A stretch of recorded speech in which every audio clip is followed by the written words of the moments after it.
I think we can cut down production to, let's say, 20%.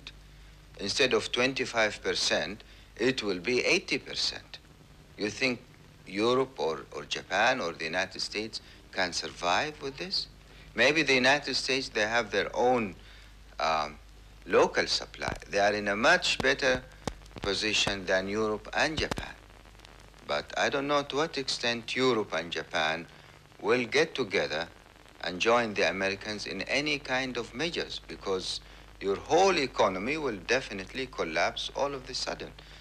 If the Americans are thinking of a military action, this is also another possibility. But then this is a suicide. What happens if the US resorts to force and occupies the oil fields in Saudi Arabia?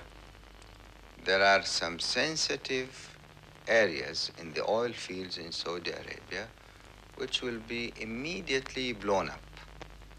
By yourself? By your people? Of course.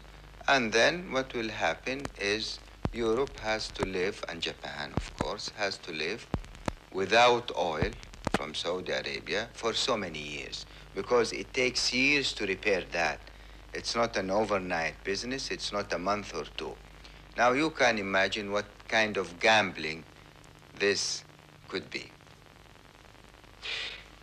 But could you cut your production down to 80% and still survive economically? Yes, sir. You know what will happen then?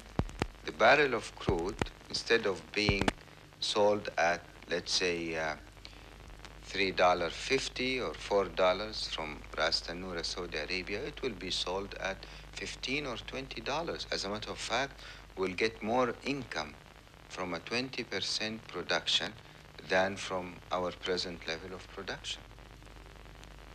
Law of supply and demand.